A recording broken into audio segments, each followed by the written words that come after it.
샬롬 3월 9일 수요일 아침입니다.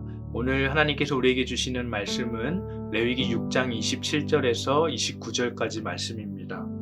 그 고기에 접촉하는 모든 자는 거룩할 것이며 그 피가 어떤 옷에든지 묻었으면 묻은 그것을 거룩한 곳에서 빨 것이요 그 고기를 토기에 삶았으면 그 그릇을 깨뜨릴 것이요 유기에 삶았으면 그 그릇을 닦고 물에 씻을 것이며 제사장인 남자는 모두 그것을 먹을지니 그것은 지극히 거룩하니라. 아멘.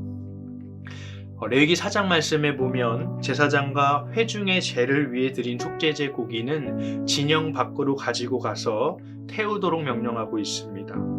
4장 11절과 12절 말씀은 제사장을 위한 속죄제 규례에 대해서 말하고 있는데 이렇게 말합니다. 그 수송아지의 가죽과 그 모든 고기와 그것의 머리와 정강이와 내장과 똥 곧 그 송아지의 전체를 진영 바깥 재 버리는 곳인 정결한 곳으로 가져다가 불로 나무 위에서 사르되 곧 재 버리는 곳에서 불사를 지니라. 그리고 4장 21절에 또 보면 회중을 위한 속죄제에서도 동일하게 모두 태우라고 명령하고 있습니다. 그런데 오늘 본문에 보면 속죄제 제물을 제사장이 먹어야 하는, 태우지 않고 먹어야 하는 속죄제가 있음을 발견하게 됩니다. 29절 말씀에 제사장인 남자는 모두 그것을 먹을지니 그것은 지극히 거룩하니라. 아멘. 4장에 보면 제사장과 회중을 위한 속죄제와 함께 족장과 평민을 위한 속죄제에 대해서도 말하고 있는데요. 그 제물의 처리에 대해서는 말하고 있지 않습니다. 그런데 오늘 6장 본문에서 아마도 이에 대해서 말씀하고 있습니다. 족장과 평민을 위한 속죄제에서는 그 고기를 제사장인 남자가 먹으라고 명령하고 있습니다. 그렇다면 왜 하나님께서는 제사장과 회중을 위한 속죄제의 제물은 태우라고 명령하시면서 족장과 평민을 위한 속죄제의 제물은 먹으라고 말씀하고 계시는 걸까요? 성경이 그 이유에 대해서 함구하고 있기 때문에 모든 것이 우리들의 해석일 뿐입니다만 성경학자들은 이에 대해서 제사장과 회중을 위한 속죄제는 제사장 본인을 포함한 죄의 속죄를 위한 제사이기 때문에 그 남은 고기를 제사장이 먹지 못했을 것이라고 말합니다. 그러나 족장과 평민을 위한 속죄제에 있어서는 제사장 본인의 죄를 속죄하기 위한 제사가 아니기 때문에 그 제물에 남은 것을 제사장이 먹으라고 말하고 있는 것으로 볼 수 있습니다. 그리고 여기서 특별한 점은 제사장들은 그 남은 제물을 아무 데서나 먹을 수 없었습니다. 6장 26절 말씀에 보면 이렇게 말하고 있습니다.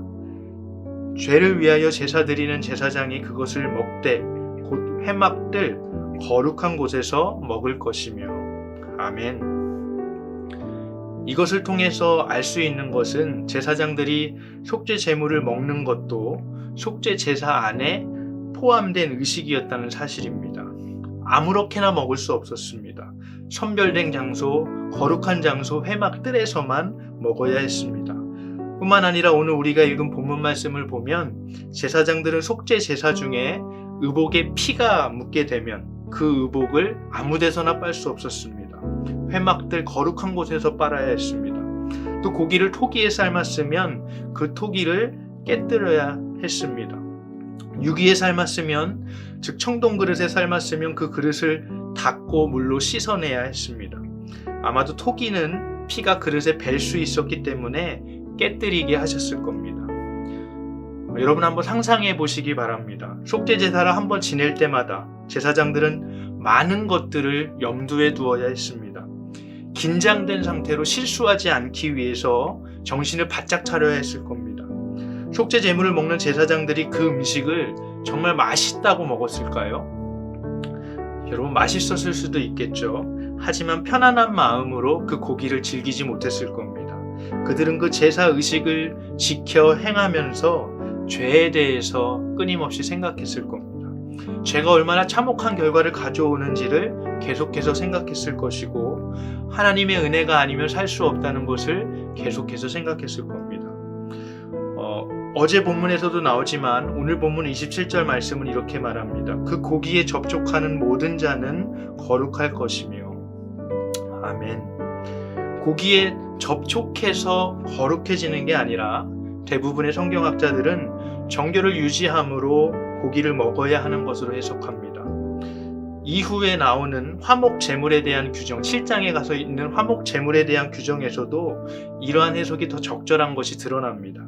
레위기 7장 20절 말씀은 화목 제물의 그 고기에 대해서 이렇게 말하고 있습니다.